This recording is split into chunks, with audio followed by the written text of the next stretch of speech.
It's my pleasure to welcome our parents for the day. It's the Persson-Pettersen family with Magdalena and André, parents of Benjamin. And they are not here today, as you see, physically, but they are here online. It's not a good idea to invite preschool families with preschool children to a conference, right? So they are at home with some fever that they caught at preschool, probably. And they are parents of Benjamin, as I said, who was born in August 2019 in a gestational age of 32 weeks and 1 day, with a birth weight of 1,935 grams, 4 grams, and length 41 centimeter. And Benjamin's family, Magan and André, they live in Stockholm. At birth, Benjamin and his parents were included in the research project Immediate Parent-Infant Skin-to-Skin Study, IPISTOS, from which we will hear more during the day. And the parents' experience with immediate and continuous skin-to-skin contact was published in the Developmental Observer, which is a paper that the NIDCAP Federation International have. Welcome. And we will now see a recording from your presentation.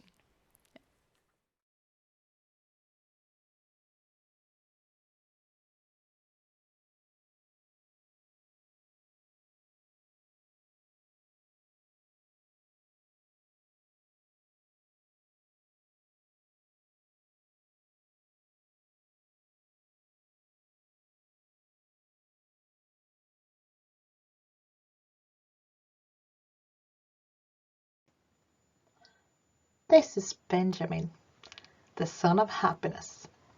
He is now 3.5 years old and has taken us on life's journey right from the start. In short, he is a person who has received a lot of love and closeness since the first second he was born.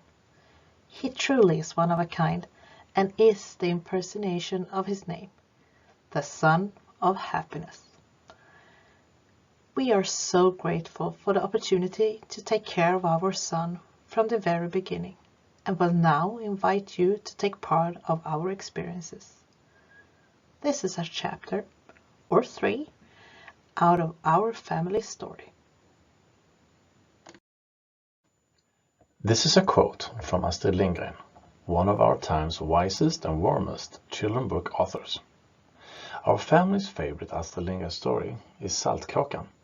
It's an adventure tale set on an island in the northern archipelago of Sweden. Each season has its own story and charm. Saltkråkan is a story about everything and nothing at the same time. Just like our journey in the NICU with skin-to-skin contact. It was everything and nothing at the same time. Handling happiness and grief in one paragraph is a challenge. In February 2019, we found out that Stella was going to be a big sister. On shaky legs, we entered Sofiahemmet, which welcomed us with open arms.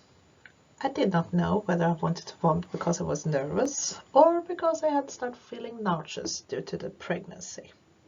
Dr. Eleanor, who confirmed their early pregnancy, stated that a little embryo had latched on is nothing but a miracle. A new emotional storm arose, now in a different way, happiness and grief in one big mess. We continued our contact with the psychological care to try to find a balance. Slowly, we became stronger and managed to rise again. One advantage of being pregnant while grieving is that healthcare is absolutely on their toes. Nothing is left to chance or dismissed by healthcare professionals. We switched to a new clinic to have access to an older, more experienced staff. You know, the group that no longer bothers to sugarcoat everything, but tells it like it is. Life is a story with both good and bad chapters. There was an early sick leave to try to find inner peace and joy. As a couple, we promised each other never to take any chances when a bad feeling swept in. This was to prevent the risk of distancing, both from the pregnancy itself, but also from our son. Just like with our daughter, we promised our son never to leave his side. One night in week 25 of the pregnancy, a slight bleeding occurred. With our history, we were urged to seek medical attention. It turned out that the cervix had given way and started to dilate. We were quickly sent to the hospital for observation. Everything became chaos and pitch black. In the morning, we met a brutally honest doctor. He opened the door and clearly announced, "We are not planning any funeral here." Then he sat down with us and tried to explain in the most instructive and soothing way he possibly could. 70% survival rate without lasting injuries. No funeral. Benjamin is healthy and will only need help to develop fully on the outside. The percentage increased every day. We held our breath and were tasked with preparing for a time at the NICU. A situation that is impossible to imagine and prepare for. We accepted our mantra. Nothing has happened until it has happened. When we were not living in the hospital, we went on an endless number of checkups, day and night. The fact of a premature birth waved from time to time, but we would be prepared. This gave rise to a feeling of being abnormal. Two big questions that kept going in our heads were, why isn't this talked about? Why is there room for a feeling of failure? The blanket of shame does not make the situation any easier. We made it through 7 weeks.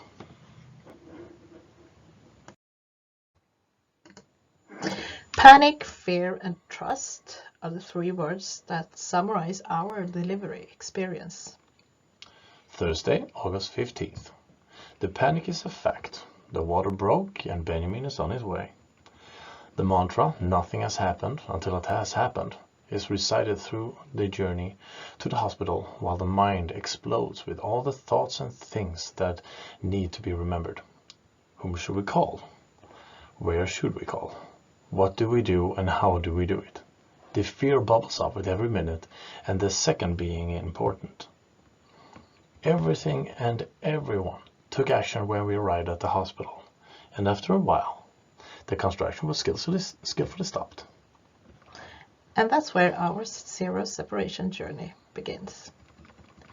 Tired and disorientated, we met Dr. Stina Klemming, who had been called to the hospital to inform us about the Epistos study. The feeling and the warmth that arose in our bodies when Stina carefully and clearly informed us about the study. The shiver that went down the spine when she said that you had to be randomly selected to take part of this type of care.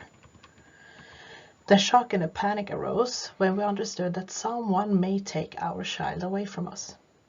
The emotions in the body are so difficult to handle, and we fell back into our mantra and comfort. Nothing has happened until it has happened. But then she announced that we would be able to care for our child, skin to skin. It became calm, and a feeling of trust settled in like a strange blanket. No one will take our boy away from us.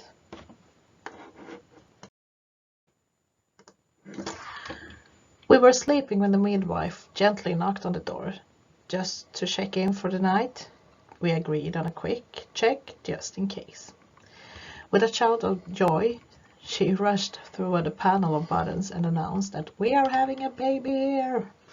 And in a moment the room was filled with people and machines resembling spaceships. The previous fear of childbirth was gone. Now it was a new set of emotions to handle that we weren't prepared for. Shock, uncertainty, and self-evidence, hand in hand. And then he came out, the perfect and tiny little boy, and was immediately placed on Mom's chest. There were machines and hands everywhere, and although neither of us could really see him, it was comforting to know that one of us could actually feel him. Neither of us dared to feel it out. We tried to read the nurses and the doctors' expressions and draw conclusions based on their actions. We were never left with a moment of doubt. We were in the right place. I could feel him. I could follow the nurses' faces and facial expressions as if they were me they were working on. A strange calm settled in. For 7 hours, Benjamin lay uninterrupted on his mother. All the necessary tests were performed and checks were carried out where he lay. It felt incredibly natural to have him on his mom's chest. Just seconds ago, they were literally stuck together. The shock was mixed with relief and comfort. NICU is a strange place for those who haven't been there before. Just like on a small island in the archipelago. It's impossible for you to know if it will be raining inside the house or if it will be owls stuck in the chimney. The only thing we knew for sure this time was that this is the place for us to be for a week or so. Every hour was an experience. The practical sense took over, and everything started to be memorized to the best of our ability. We were 4 families on the same floor, and the naive brain became our best friend. The mantra, "Nothing has happened until it has happened," were our anchor in the storm. Benjamin is healthy. He just needs to learn to breathe on his own. I don't think this situation can be prepared for or be remembered clearly. The emotions were on the surface, inside and everywhere. For us who have lived together more than 12 years and also been shaped by each other over time, especially through a trauma, we know how important it is to be there for each other and be present. For us, it was so obvious. We had promised our boy eternal love and security. We had promised him never to let go of his hand. We had mentally prepared ourselves for a time at the NICU. Perhaps it was easier for us to go into this 1000% because the feeling we had been being separated from our daughter was so close at hand. But no matter the circumstances, nothing is natural about being separated from your children. Without a word, we divided the day into 8-hour shifts, day and night. The conviction is that our boy should have us all the time, as he knows nothing about the world. We must help him. The fact that it was 8 hours was self-evident, as it was meal times and roughly what we needed to get enough sleep to be the absolutely best for Benjamin. The emergency room was dark at night, so it facilitated the circadian rhythm for all of us.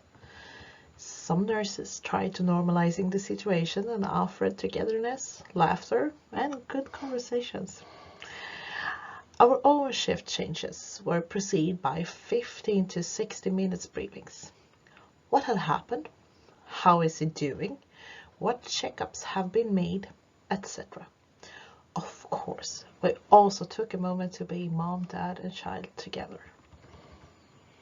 In situations like this, we see trust in each other as an incredibly important factor, both from an information perspective, but also in the knowledge that you honestly can say how you feel in the moment, both physically and mentally, as well as being there for each other with a safe embrace. What has always enabled us to take turns throughout life is unclear, but we're so grateful for the gift, and that we have trained ourselves to the ability to see each other. Of course, a division of the day into shifts comes at a cost. For example, both were not present when the first diaper was changed, or the first tube feeding, etc. But the benefit for Benjamin was the most important for both of us. We are the adults, and he is the child. It should also be said that some of the nurses met us with some resistance. They did not share our view on how important it is to be present with Benjamin. Nurses thought we could go for a little walk or have a coffee without Benjamin. He has his own bed, they said. I don't know how often we had to explain that we won't leave our son. That we, 7 months earlier, signed up for a mission where we wouldn't have to drink coffee alone, or go for a lousy walk during crappy weather without company for many years. It takes strength to stand up for yourself in an otherwise uncomfortable situation. But why was it so strange that we wanted to be with our son? Why wouldn't we want to take care of him ourselves under conditions we were given? Trusting your senses and intuition is difficult for better or worse. You have to work hard to learn what is what. Now we had a period ahead of us where we had all the opportunity to develop that sixth sense you get for your child without the everyday knocking on your door. We are sure that the feeling of holding Benjamin skin to skin helped us to find inner peace, although the stress was a fact. Zero separation facilitated the healing of our wounds, open wounds that we had carried with us into this pregnancy, but also all the wounds that had arisen during the pregnancy with Benjamin, not daring to really be happy either, because life is so fragile. Being someone's most important person for real and from the first second is comforting. Not having to leave him had a greater effect than we dared to believe. The fact that we have sat there stunned and wounded with all the emotions on the surface and with that little bundle in our arms and landed in the knowledge that we did everything in our power to give him the absolute best makes us today look back in our period at the NICU with warmth, gratitude and some joy. We see that skin-to-skin contact and zero separation gave us an intensive course in parenting. We needed to let go of everything else to be present. Besides the feeling of control, skin-to-skin contact gave us a sense of security, one of the most important cornerstones in our relationship.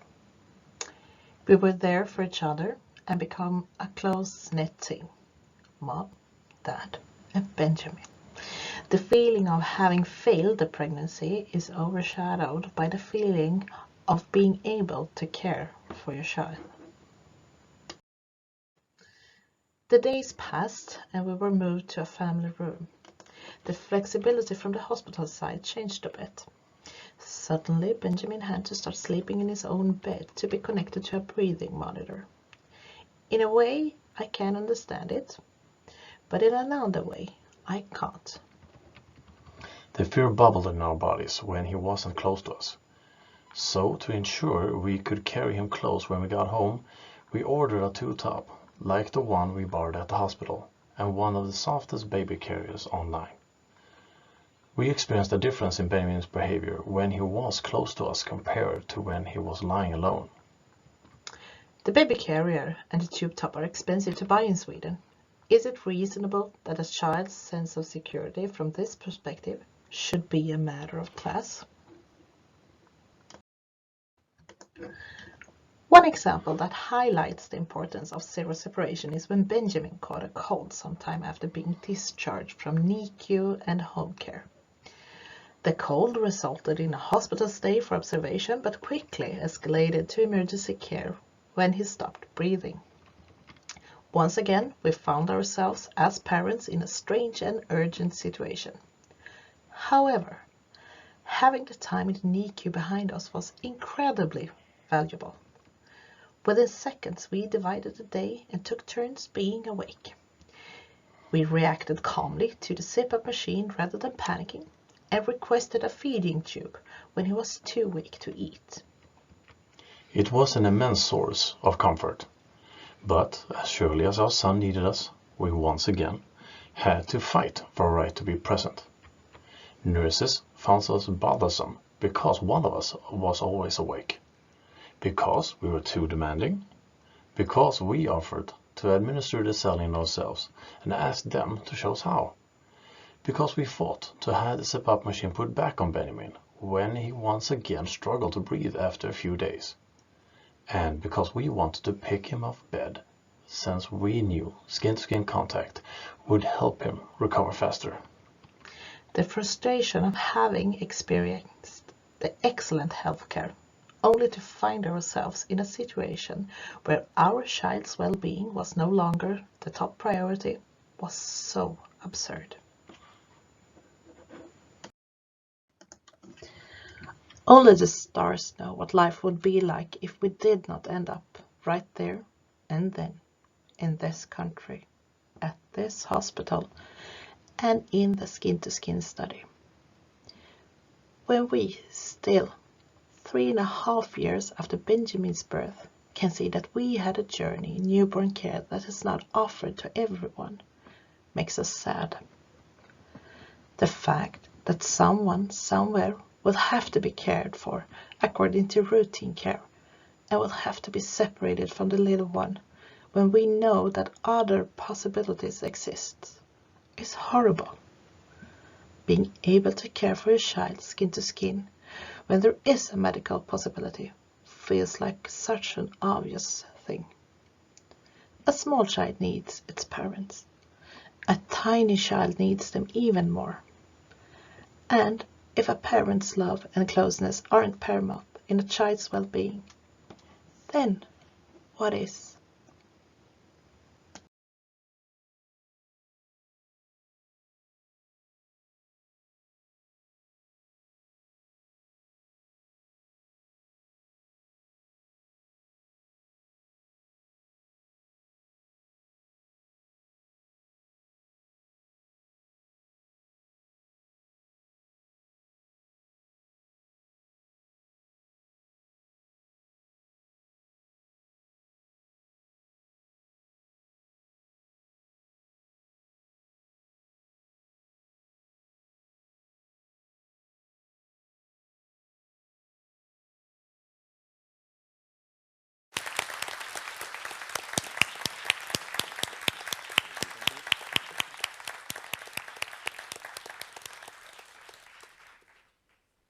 Thank you so much, Magdalena and André, for telling your story.